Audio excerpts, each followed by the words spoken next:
et bienvenue dans cette nouvelle émission, c'est François, j'espère que tu vas très très bien. Me revoilà après quelques semaines d'absence, donc première émission post-séminaire, j'espère que tu ne m'en voudras pas trop. Il y avait eu pas mal de travail juste avant l'événement pour préparer tout ça. Ça faisait 3 ans qu'on n'avait pas eu d'événement de cette ampleur-là, parce que bien évidemment on avait continué les petits événements, les moyens, mais le gros séminaire annuel qu'on fait tous les ans au mois de mai, normalement, n'avait pas été fait depuis le 2019. Donc on a eu pas mal de travail. Après, ensuite, on a pris un petit peu de congé et on a rattrapé notre retard. Donc j'espère que tu m'en voudras pas. Pour revenir sur le séminaire, vraiment, c'était extraordinaire. Donc merci, merci. Merci en particulier si tu étais présent. C'était vraiment top. Une énergie incroyable. Beaucoup d'émotions. J'étais plutôt fatigué à la fin, il faut se le dire, mais ça valait le coup. Donc beaucoup de valeur, de très bons retours. Ça fait du bien de voir des gens passionnés, de vous rencontrer, de revoir certains, de rencontrer d'autres. La troisième journée était superbe aussi, des belles personnes. On a très bien travaillé, c'était le principal. On a bientôt les rediffusions, les conférences pour ceux qui ont pris le replay et pour les participants bien évidemment.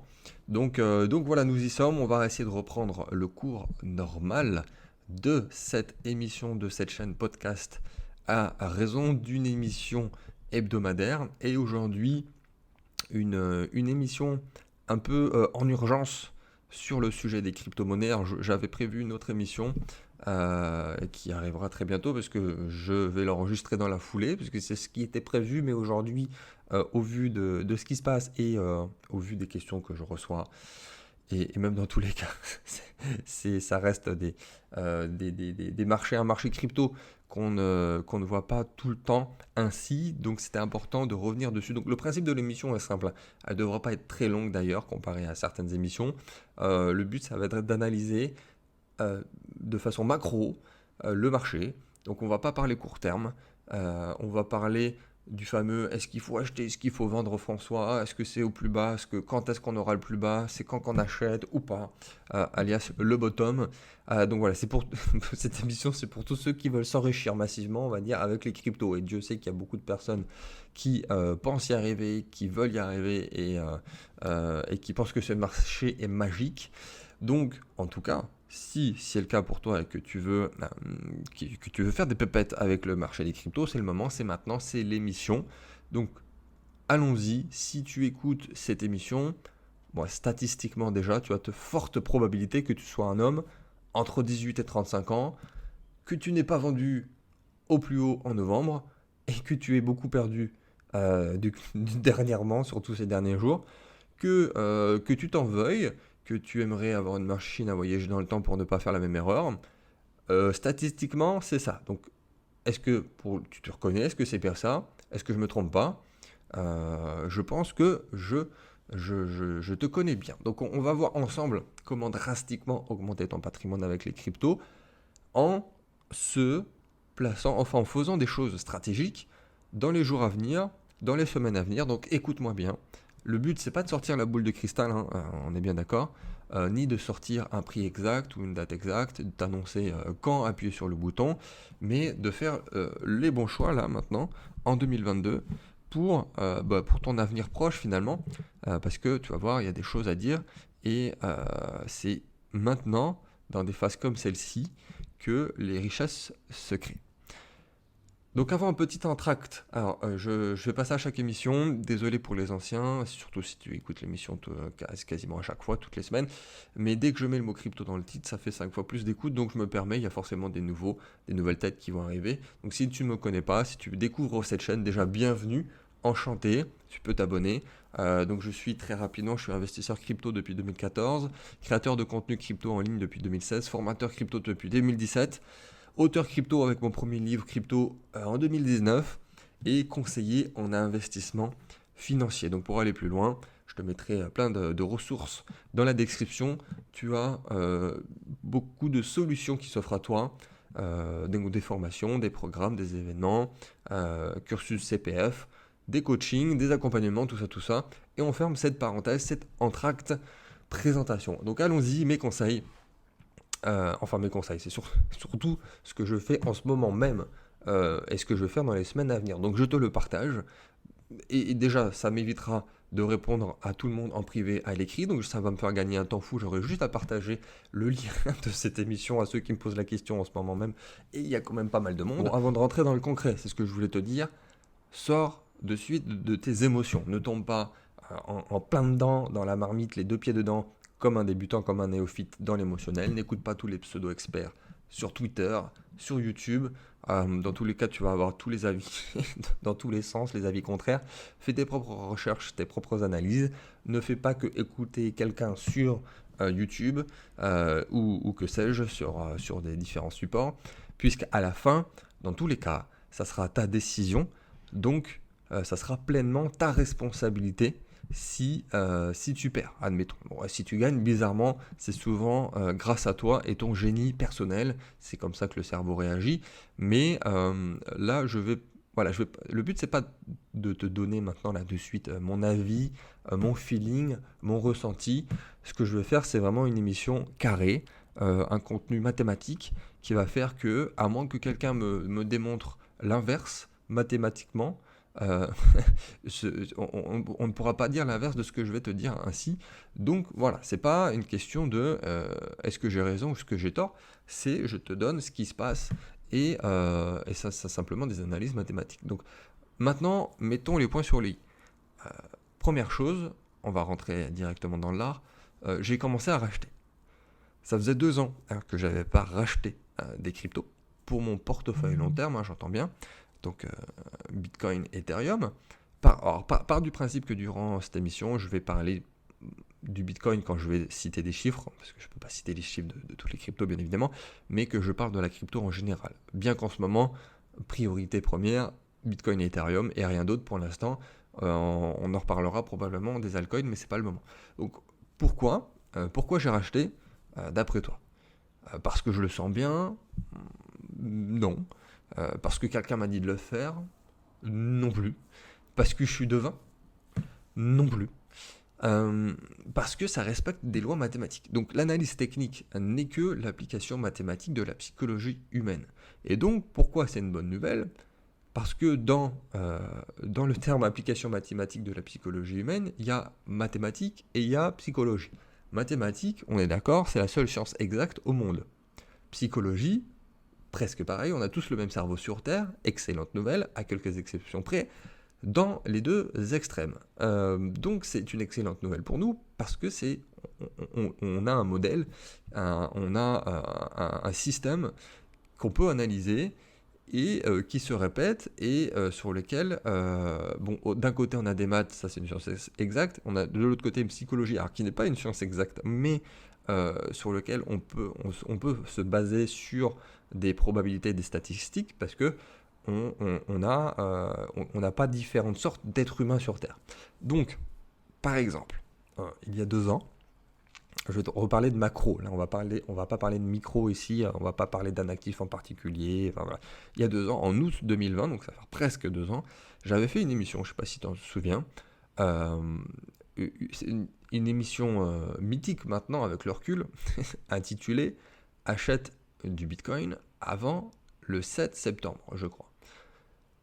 Autant quand on parle d'un actif en particulier, quand on parle micro, court terme, on peut se tromper. Quand on parle macro, alors toujours en respectant les maths et les statistiques, là par contre il y a très très très très peu de chances de se tromper. Alors il n'y en a pas aucune, le risque zéro n'existe pas. Mais, et puis il y a tout ce qui est signe noir, ça on le mettra de côté. Donc je le vois, et je le vois dans la perception de mes émissions, notamment dans les commentaires, c'est complètement différent entre une émission crypto macro, comme celle qu'on est en train de faire, et une émission crypto non macro. Donc suite à cette émission du mois d'août 2020, qu'est-ce qui s'est passé? Qu'est-ce qui s'est passé suite à mon appel macro à acheter du Bitcoin à ce moment-là? Qu'est-ce qui s'est passé? On a fait un x10. C'est cool quand même. C'est cool et ça a respecté ce que je viens de te dire et ce qu'on va faire de nouveau. C'est pour ça que je t'en parle, c'est pas juste pour me faire mousser. Parce qu'on on parle macro, il y a quand même très très peu de chances de se tromper. Donc bref, pourquoi je rachète? Pourquoi il y a énormément de signaux, d'outils techniques, d'analyse qui me font dire qu'en ce moment, c'est un bon moment d'acheter. On va en parler. Donc, je ne te dis pas d'acheter maintenant de suite, de faire un all-in sur absolument une valeur précisément. Mais dans tous les cas, je sais que, et je peux le démontrer, que cet achat maintenant me fera gagner de l'argent.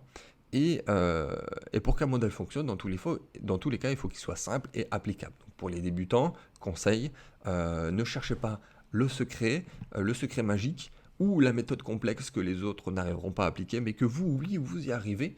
Non, ça c'est vous voulez voiler la face. Ce que je vous enseigne, et c'est ce que j'enseigne également dans mes formations, c'est que ça soit simple, concret, duplicable, et ce pour tout le monde. Alors, on va dire 99% des gens qui sont comme tout le monde, qui ne sont pas plus intelligents que les autres et qui ne sont pas plus bêtes que les autres. La question en ce moment que tout le monde se pose, c'est quand le bottom, c'est quand ça va s'arrêter, quand est-ce que le bain de sang va s'arrêter et où en est-on, est-ce que c'est le plus bas et à quel prix j'achète. Alors, première chose, vous n'aurez jamais le bottom. Donc à moins de rester devant votre écran, et encore, et que très souvent un bottom de cycle comme celui-ci, enfin les bottoms majeurs comme on est en train de chercher en ce moment, qui se produit tous les 2, 3, 4 ans, bah déjà il se produit très rapidement. Donc dans tous les cas, c'est pas la bonne stratégie, on n'est pas sur une chasse type tir au pigeon où ça y est, bim, j'ai trouvé le bottom, je l'ai eu, je suis meilleur que les autres. C'est une chasse au loup avec des pièges qu'on aura minutieusement installés auparavant, dans lequel on va être patient et dans lequel on est là par contre beaucoup plus enclin à avoir d'avoir la fameuse chasse qui se veut fructueuse. Donc dans tous les cas, premier vrai conseil, je vous conseille de mettre des ordres d'achat à des prix par palier, des prix décroissants, et ce pour aller chercher progressivement et de se rapprocher progressivement du bottom et de pourquoi pas de presque l'avoir, mais dans une certaine proportion parce que on n'est pas devin et qu'on ne pourra jamais l'avoir. Donc par exemple, si on a ce qu'on appelle une mèche, une mèche des enfers qui va très très vite, où il va falloir dans tous les cas que tu auras précédemment installer un ordre d'achat et qui va, admettons, on va donner des chiffres, qui va par exemple qui va à 18 000. Admettons que que le bottom, c'est 18 000. Et ben dans ce cas, à partir de maintenant, tous les 500 $, tu vas mettre des paliers d'achat. Dans une certaine proportion, en fonction de ton profil, de ton agressivité. Mais il faut pas que tu loupes ça. Et dans tous les cas, même actuellement, on va dire, voilà, il est quoi, il est à 21 000, on va dire à 22 000, 20 000, ces dernières heures, ces derniers jours. Tu peux pas louper des prix comme ça dans tous les cas. Mais tu peux pas aussi tu peux pas te permettre de mettre all-in, enfin de dire tout le cash que tu as ou tous les stablecoins que tu as actuellement. Parce qu'on n'est peut-être pas sur le plus bas. Et alors que ça peut l'être. Donc je te conseille, et ce que je fais maintenant, depuis un certain montant, depuis pas longtemps, mais depuis les 25 000, c'est que je rentre tous les 500 $ dans une certaine proportion qui me correspond à moi. Au début, une petite proportion, parce que et là pour le coup, effectivement, ma première rentrée n'était pas le bottom, mais plus ça descend, plus j'augmente ma prise de position avec les BTC ETH pour mon bag long terme. Alors, petite parenthèse, je vous conseille plutôt USDC et pas forcément USDT pour ceux qui me comprennent. Rien de dramatique avec USDT, me faites pas dire ce que j'ai pas dit, mais on l'a vu dernièrement avec le cas Luna, il y a un petit moment où il y a eu un dépeg avec l'USDT, donc l'USDC reste le plus sûr pour ceux qui veulent rentrer progressivement et qui ont des stablecoins de près. Donc statistiquement, et c'est ça qu'il faut que tu retiennes, statistiquement, nous sommes sur des plus bas. Et le marché, c'est des maths. Donc, qu'est-ce qu'on fait quand on est sur des plus bas? Là, on est sur des plus bas depuis 2 ans, on est d'accord, ça personne ne peut me dire le contraire. On est sur des plus bas de marché qu'on n'a pas connus depuis 2020, donc ça fait 2 ans. Et quand on a des plus bas, on achète. On achète. C'est con, hein, mais c'est quelque chose que j'ai déjà dit, alors je ne suis pas le seul à le dire, les gens le savent, mais quand on est sur des records, admettons qu'on est sur des plus hauts, je vais reciter ce qu'on a connu, type 50 000, 60 000, 69 000, et ben on vend les plus hauts, on vend le prix le plus élevé jamais connu de toute l'histoire d'un marché, on n'achète pas. Parce qu'il y a 2 choses, c'est non seulement tu as beaucoup plus de chances d'avoir un retournement de marché quand tu achètes à 60 000 plus, c'est-à-dire de passer à haussier à baissier, ce qui s'est passé, quand tu es sur un top, c'est le principe, Et en plus, le ratio gain potentiel diminue fortement. C'est logique. Quand tu as investi à 65 000, tu vas pas faire un x10 en 2-3 ans, admettons. Alors que 20, oui, peut-être. Et ici, en plus de tout ça, en plus de cette logique tout simplement mathématique, on a des signaux qui ont toujours été signes de plus bas. Donc, indirectement, qui ont été des signaux acheteurs. Alors, il y en a deux très très importants que beaucoup connaissent et que beaucoup regardent, et que moi, le premier, je me dis, si je me débranche mon cerveau, que je suis discipliné, je suis censé acheter. Le premier, c'est la fameuse MA200 en hebdomadaire, donc c'est la moyenne mobile 200 en weekly, et historiquement, à chaque fois qu'on est arrivé à cet endroit-là, c'est-à-dire que le cours a touché cette moyenne, qui est sur un graphique, tout simplement une ligne qui augmente au fil de temps, parce que ça reste une moyenne, et comme le marché aussi à long terme, c'est une courbe qui augmente, et à chaque fois qu'on l'a touché, auparavant, donc les deux dernières par exemple, c'était le crash Covid en mars 2020, et également en 2018, qui a été le cycle précédent avec des plus bas précédents en 2018, à chaque fois, c'était le plus bas après qu'on ait eu du recul sur ce marché. Alors ça peut être, on peut y rester quelques jours, quelques semaines, là c'est plutôt comme 2018, mais on peut aussi avoir une mèche où ça a été très très très rapide, comme en mars 2020, donc c'est aussi pour ça que je te conseille de le faire comme ça. Donc ça c'était un premier signal très très très très acheteur, techniquement, et il y en a d'autres, c'est tout ce qui est aussi RSI. Donc pour ceux qui maîtrisent ce terme, pour ceux qui ne le maîtrisent pas, je vous invite à le rechercher, je ne vais pas le définir ce que ça représente. Donc le RSI en hebdomadaire et le RSI même en mensuel, actuellement, sont sur des plus bas sur le marché crypto, et des plus bas qui sont exactement le même RSI en hebdomadaire et en mensuel que, encore une fois de nouveau, en mars 2020 et au plus bas de 2018. Donc ça n'avait pas été le cas il y a quelques jours, on était presque sur des plus bas, admettons sur le RSI Weekly on était sur du 46, alors qu'on sait pertinemment que les plus bas qu'on a connus ont été un RSI à 44, là on y est. Alors il faut que ça clôture ainsi, donc à la fin de la semaine et à la fin du mois, pour pouvoir le valider techniquement, officiellement, pour avoir ce RSI qui est définitivement gravé dans la roche, mais on y est, on est sur du 43, 44 pour le RSA Weekly, et pour le Monthly également on est sur les plus bas qu'on a déjà connus. Donc la EMA 200 Weekly et le RSI Weekly et le RSI Monthly sont des signaux, par exemple, qui me disent, ça y est, enfin François, vas-y, déclenche un premier achat, premier ordre d'achat sur ces zones de prix-là. Et maintenant, on va rentrer dans la subtilité de la chose, et tu vas me dire, ok, oui, pourquoi toi, tu dois acheter maintenant? Pourquoi on n'achète on n'achète pas des tops, et on achète même... en fait, c'est parce on est très très très loin des tops, déjà. Par contre, on est très probablement, certainement, statistiquement, très proche du bottom. On n'est peut-être pas au bottom, mais on est très proche du bottom. Alors oui, c'est douloureux. Alors oui, c'est actuellement douloureux pour tout le monde. C'est douloureux pour moi.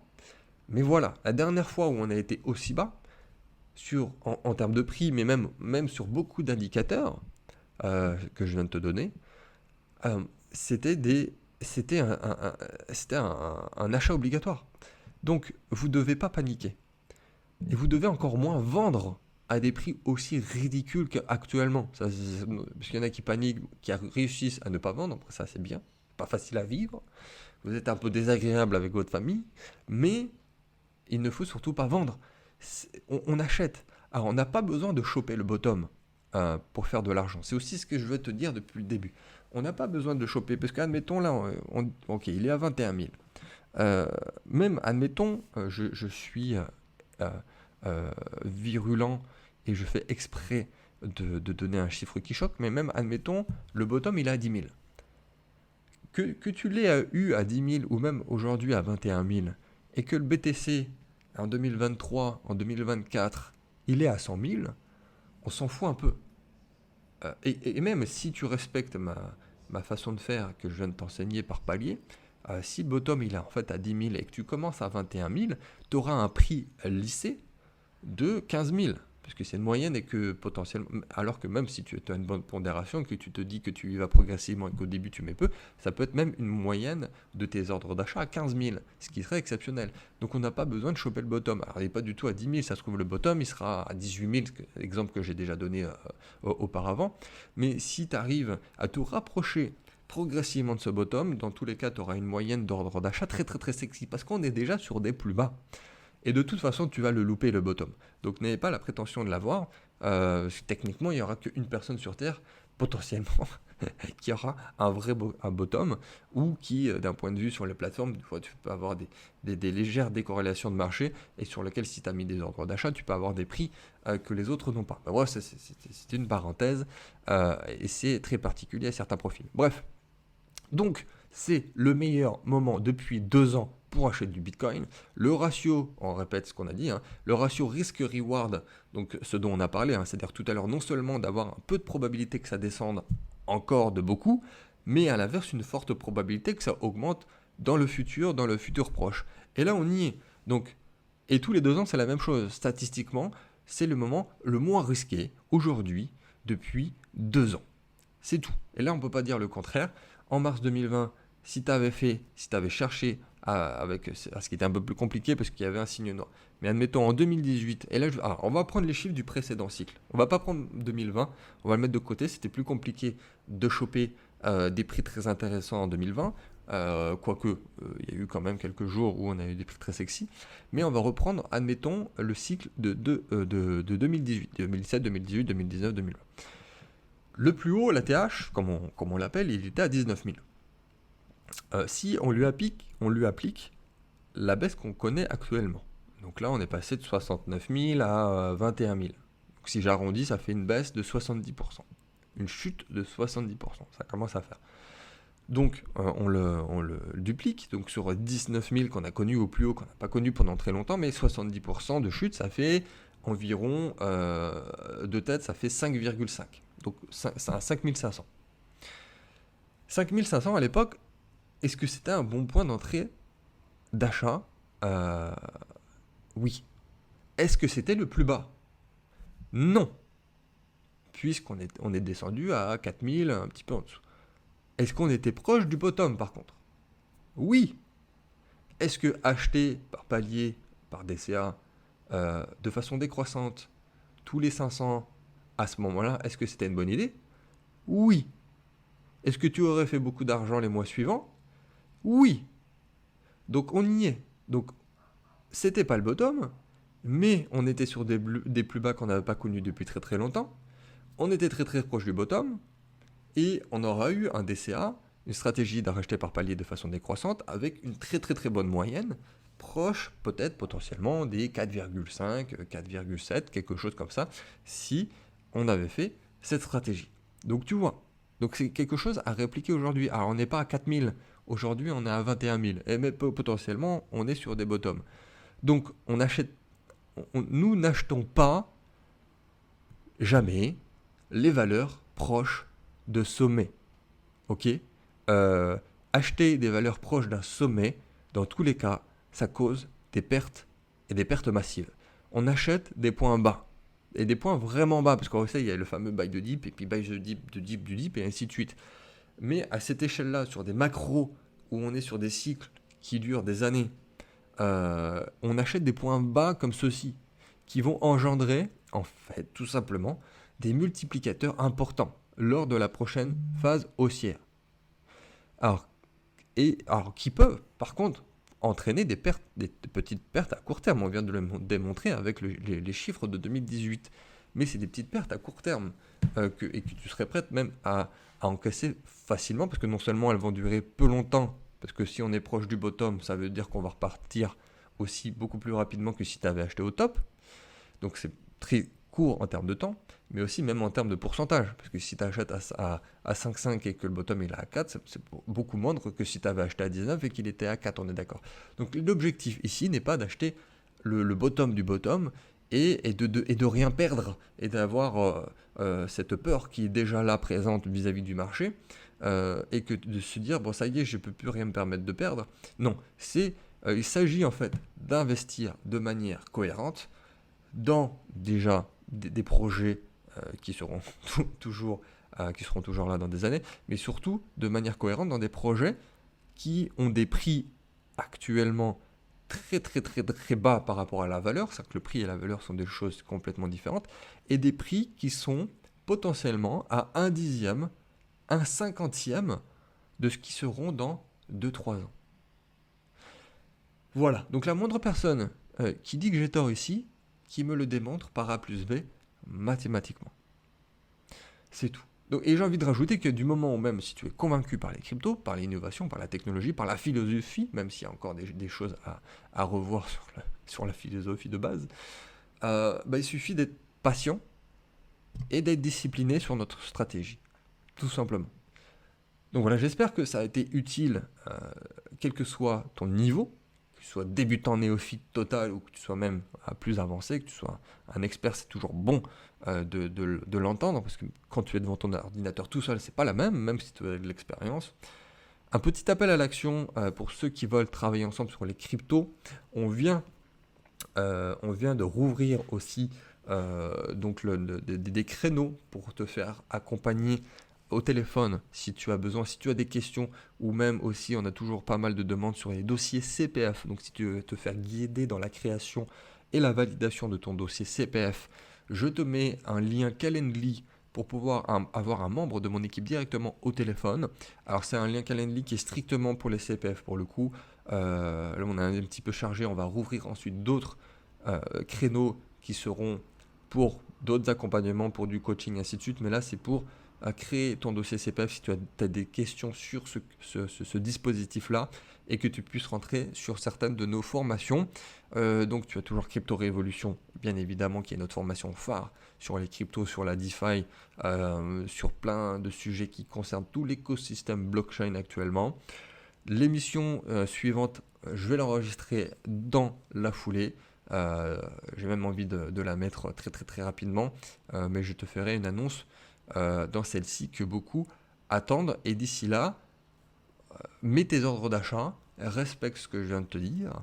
Et si tu as la moindre question, n'hésite pas dans les commentaires, en direct, par mail, sur les réseaux sociaux. Tu peux me contacter, j'essaie de répondre à tout le monde. Et je te dis à très très très vite du coup pour la prochaine émission qui ne saurait tarder.